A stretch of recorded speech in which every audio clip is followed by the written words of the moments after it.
We're huge Harry Potter fans here at the Vintage Kitchen, so to celebrate the upcoming opening of the Pottermore website in October, I'm going to be cooking Harry Potter themed recipes for the next 4 weeks, beginning with pumpkin pasties.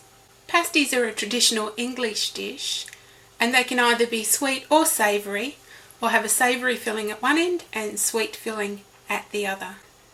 This particular recipe is a savoury pasty. A boy was walking his bumblebee, he tied it to a string. The sky was lit up with violet light, a bird began to sing a song of sixpence.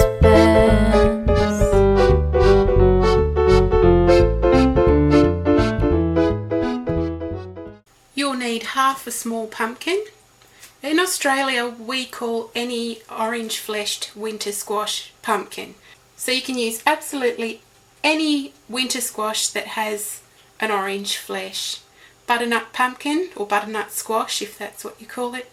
Anything like that, or you can use real pumpkin.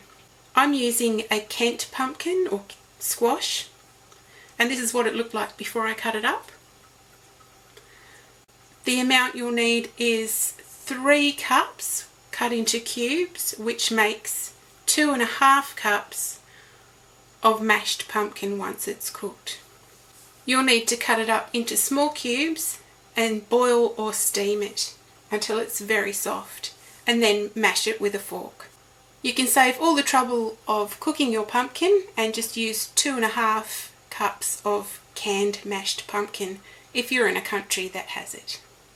You'll also need 2.5 cups of chopped mushrooms. I'm using these cup mushrooms. You can use absolutely any mushrooms you like.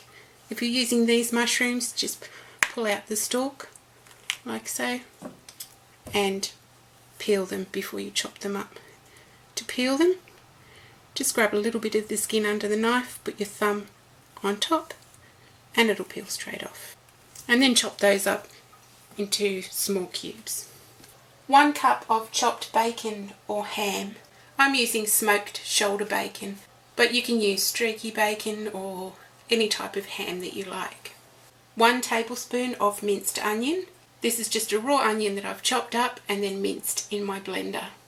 Now if you're in Australia, that's a 15ml tablespoon. So if you have a 20ml standard Australian tablespoon, use 3/4. If you want to leave out the onion, you'll need to add a little spice. Something like smoked paprika would be a good substitute. You'll need 2 eggs. 1 of these is used in the filling and the other for a glaze on top of the pasties. 10 or 12 sheets of puff or flaky pastry. This recipe does make enough pasties for a large number of people or a party. So if you want to make it for dinner or a smaller number of people, then halve the ingredients. Lastly, you'll need salt and pepper. First of all, preheat your oven to 220 degrees Celsius or 425 degrees Fahrenheit. To make the filling for your pasties, take your pumpkin. This is the chopped pumpkin that I showed you earlier. I've boiled it until it was soft and mashed it with a fork. Take the pumpkin and add some salt and pepper.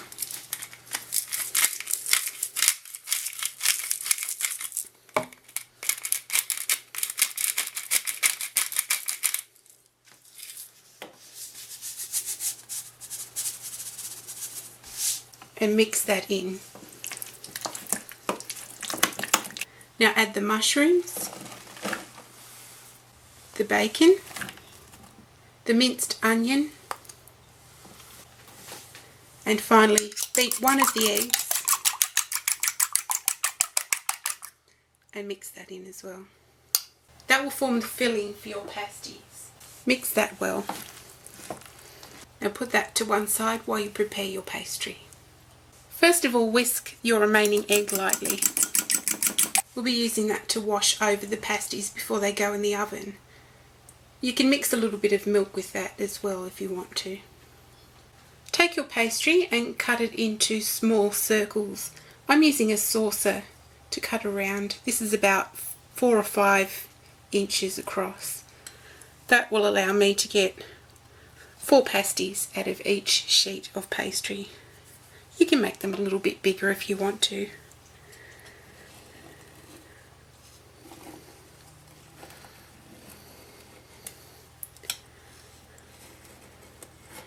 Just trace around with your knife, like so. You can see mine aren't quite complete circles, but that's fine. Take one of your circles of pastry and put about a tablespoon of your filling on one side. Brush the edges with a little of the egg. This will help it stick. Fold over and flatten those edges down with a fork.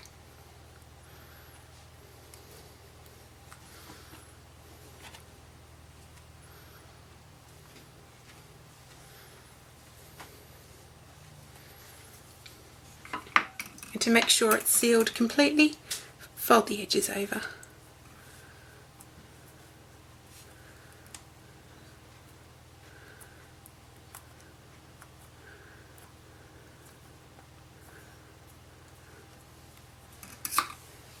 Make a couple of holes in the top to let the steam out while it's cooking, and then place that on a baking tray that's lined with greaseproof paper. That just makes it easier to get them off afterwards.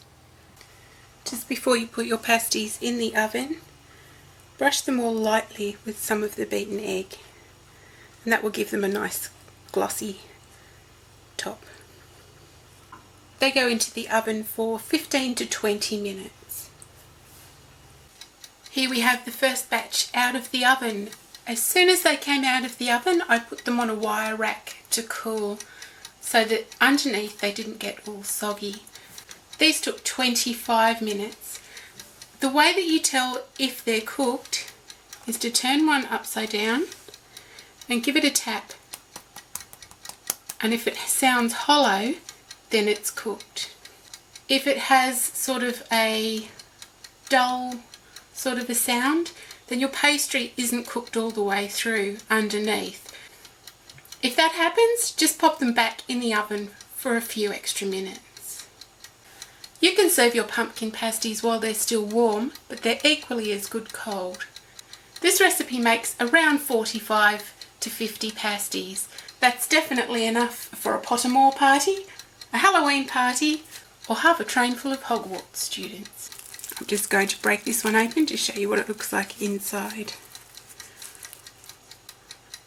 You have that lovely orange pumpkin or winter squash if you're American. They have a really savoury taste. That onion really gives them a kick. And these taste great. Next week, I'm going to continue the Pottermore celebrations with a grown-ups recipe for butterbeer that's been devised by one of my favourite chefs. Hey cat with a